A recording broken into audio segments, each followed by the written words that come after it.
Right now at noon, Missouri won't technically be Chiefs territory for long, as the new plan will move the team across state lines to Kansas.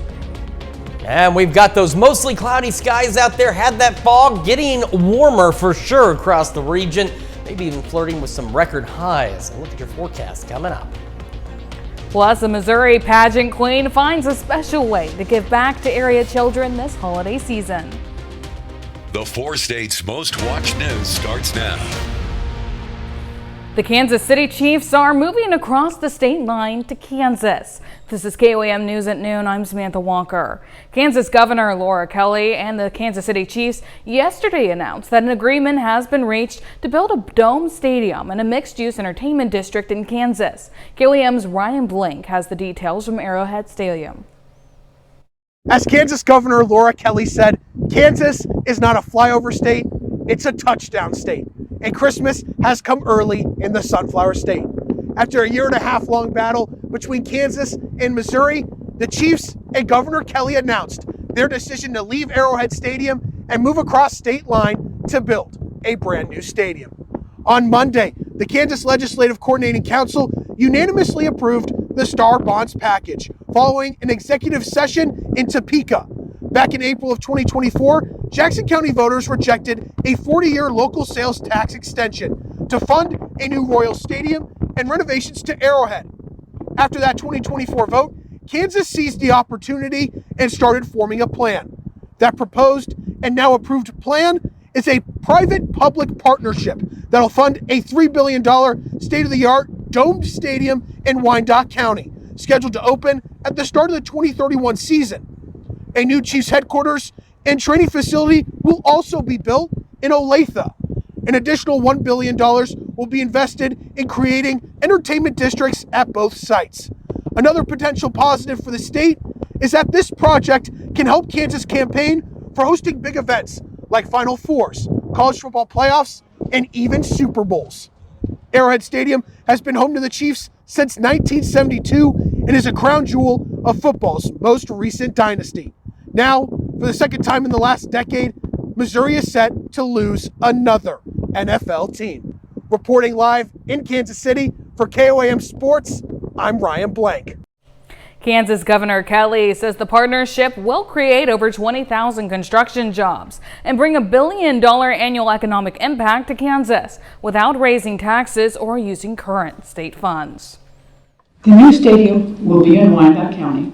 It will be a world-class facility, the envy of professional sports.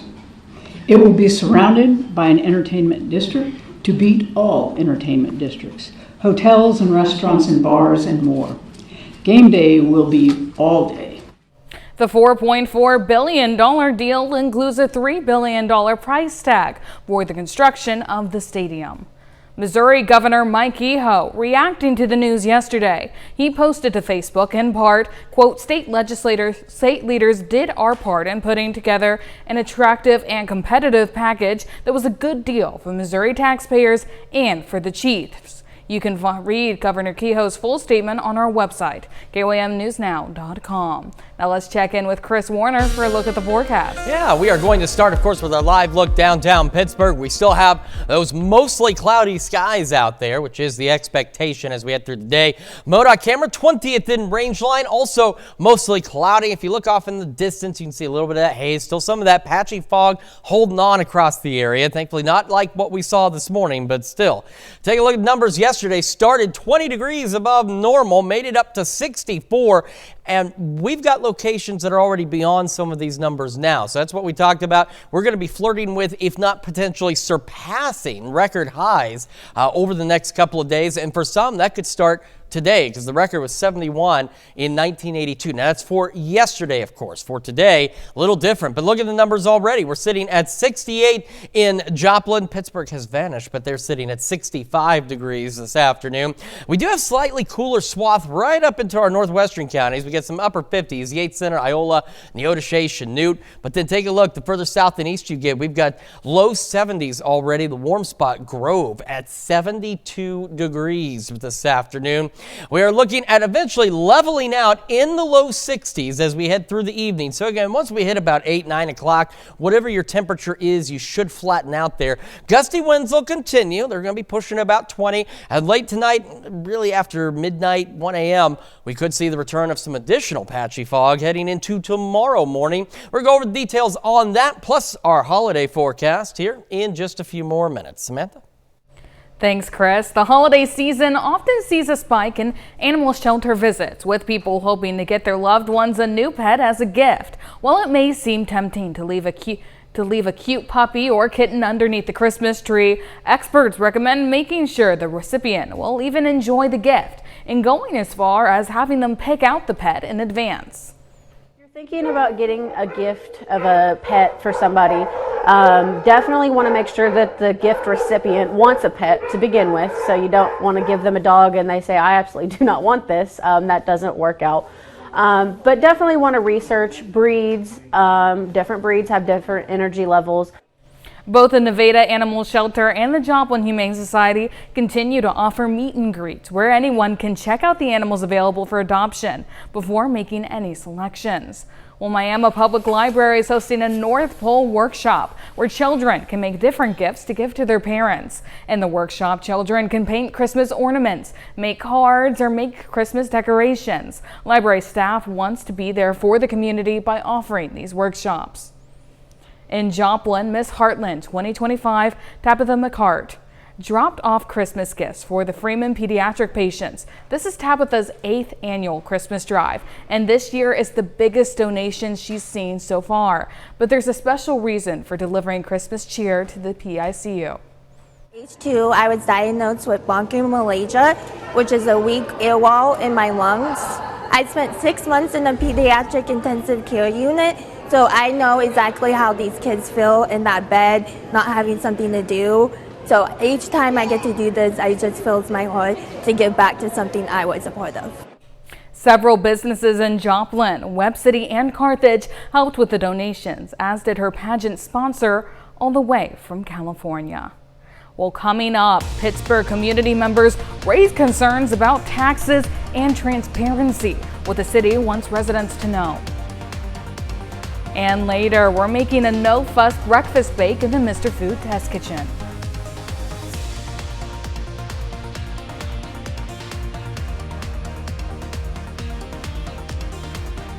Pittsburgh city leaders are responding to questions about transparency as the community continues to grow. KOAM's Blake Goley takes a closer look at tax revenue and how city leaders are responding to residents' concerns.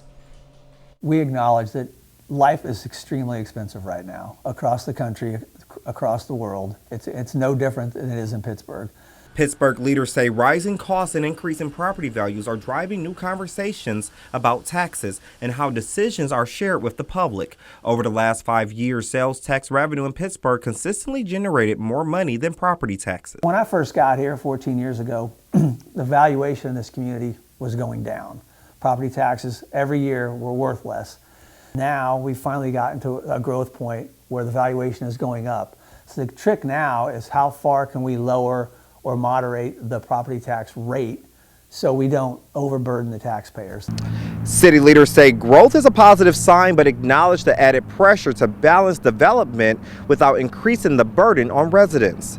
Officials say transparency will be key as the city continues to grow. I want to see more of an open government explanation of what's going on and more information flowing at the beginning stage as well as throughout the process when it has to do with every department and every project the city's got going on. I think a lot of people wanted that for a long time. Some residents view transparency as crucial to the community's future. I've grown up here, my kids are growing up here, probably my grandkids are going to grow up here, and I want the community to be one where people can afford to live and that is governed well so that it's a type of place people want to live. Reporting in Pittsburgh, Blake Gully, KOAM News. City leaders say discussions surrounding taxes and transparency will continue as Pittsburgh plans for future growth. Well, still to come on KOAM News at noon, Mr. Food. Want to make a really good breakfast on Christmas morning without missing out on all the fun? We'll show you. And we still have some patchy fog out there, some possible tonight. And we're going to have a look at your Christmas forecast when the KOAM News at Noon returns. Welcome back to the KOAM News at Noon on what started out as a really foggy day across the area. We still have some clouds, which you can see in downtown Pittsburgh. And that's not just some clouds, really. It's mostly cloudy that we're contending with. And actually, just a moment ago, before we came back, we're getting a little bit of sunshine. See, it's trying to come back. Look down. Let's see, third, second, right there. It's a little patch of sunshine approaching 2nd and Broadway. That's really about it. And of course, that's the whole nature of mostly cloudy skies. We also still have some dense fog advisories. I think it's only the second time that I can recall that we've had dense fog advisories this late in the day, but I did mention we were looking at that possibility of it hanging around. So we've got Elk, Greenwood, and into Coffee County. We've got these dense fog advisories here. They're going to continue through 2 o'clock, and it is because, well, we still have some dense fog out there. Take a look around Yates Center. Again, that's why we've got the dense fog advisory up there. Iola, Chanute, even Fredonia, 4.4 miles of visibility. So not exactly in the same quad we were thinking, but that dense fog is hanging on. The rest of us have cleared up a bit, save Nevada, Stockton, down about 7 miles of visibility. But again, considering that a good portion of southeast Kansas was at 0 visibility this morning, or very close to, that is an improvement at least. So we'll continue to see the improvement. In fact, we'll still look at the possibility in the next hour or two of this belt of partly cloudy, possibly even mostly clear skies for a moment before clouds begin to return as we head into the late evening hours, and eventually the possibility of some fog will return as well. We could still get also an isolated sprinkle or two, perhaps a brief shower, but again, the majority of us will remain dry. We'll continue with mostly cloudy skies throughout the day on our Wednesday, and we'll have southwest winds pick up just a bit. So we're getting those gusts now, occasionally up to 20 miles an hour, but as we head into Wednesday, we're looking at 30-mile-an-hour gusts out there. We'll start to go partly to mostly cloudy into Christmas Eve and Christmas morning, and as we proceed through Christmas Day, southwest winds pick up again and skies begin to clear a bit. We're going partly cloudy, and eventually we are looking at clear skies later in the day on Christmas Day. So not going to feel like it whatsoever, but at least again, the kids, if they get stuff that they can play with outside, they can go outside so you can stay inside and take a break from some of the insanity on Christmas Day, because I know it can get pretty hectic. As for the rest of today, upper 60s, again low 70s across the region for those highs. Southwest winds gusting to 20 on occasion. Out of the south tonight, still gusting to 20, and we should fall back most of us into the low 60s, but again up north it does get a little cooler, so we may have some of you level out into the upper 50s overnight tonight, but still obviously well above average. Much warmer tomorrow, low mid 70s, so southwest winds gusting upwards of 30. As for Christmas, same thing. We mentioned this morning. If you were with us this morning, if you weren't, we will be warmer on Christmas Day than where we were for Memorial Day, and our highs Christmas Day close to what our highs were Labor Day. That's how much warmer above average we are. We're talking 30 some odd degrees in some cases. We're going to be partly cloudy again through a good portion of the day. 63 by 9, about 70 by noon. Still fairly mild heading into the evening hours. Last day, I'm sure, for folks to start heading out for doing any traveling. Again, atmospheric rivers bringing showers, heavy rain into California. We got cloudy skies, cooler, but high pressure building into the Pacific Northwest. Cloudy in Phoenix. That's not stopping those 80-degree temperatures. 77 in El Paso. Still, of course, much warmer down to our south. 12 in International Falls if you're looking for that taste of winter. And again, up into Maine and some New England states, some wintry weather moving in. And of course, if you're traveling regionally, look at some of these numbers. Tulsa, Oklahoma City today approaching 80 degrees almost for those highs. Still dealing with that fog, cloudy conditions out west around Wichita. Mid 50s up in Omaha and 75 in Little Rock. As for us, again, low mid 70s out there, staying in the 70s through Saturday. A cold front comes through late Saturday, drops those temperatures briefly to normal for Sunday and Monday, or at least closer to. Shower chances Monday, Tuesday.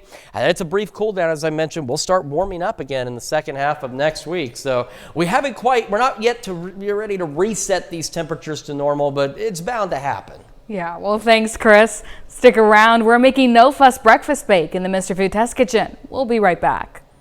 Well, whether it's Christmas morning or any morning, you don't need to spend a lot of time in the kitchen making breakfast. We're making no fuss breakfast bake in the Mr. Food Test Kitchen.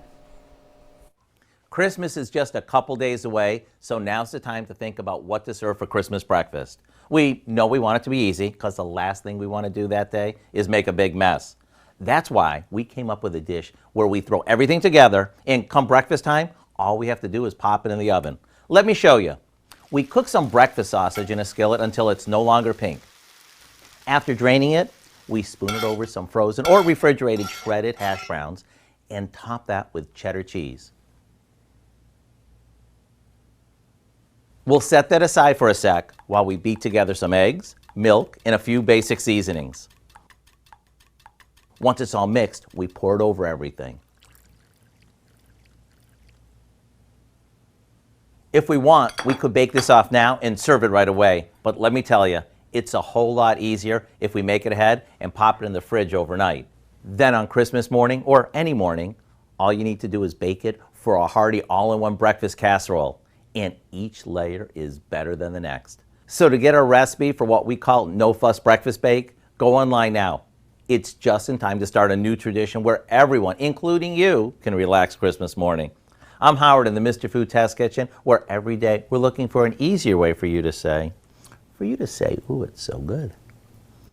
You can find this recipe along with a lot more good food from the Mr. Food Test Kitchen online. Just go to our website at KOMNewsNow.com. Now here's a look at the 4-state market prices. All right, so again, we are going above average, flirting with, if not potentially breaking record highs as we head into Christmas. Not exactly the Christmas type weather we expect, but there we are, low mid 70s. A couple of sprinkles, some fog possible again tonight. Some fog still in place right now. And staying warm through Saturday. Cold front Saturday kicks us down closer to average for just a wee bit. And then rain chances, slight ones, Monday, Tuesday, and we turn around and start warming up again next week.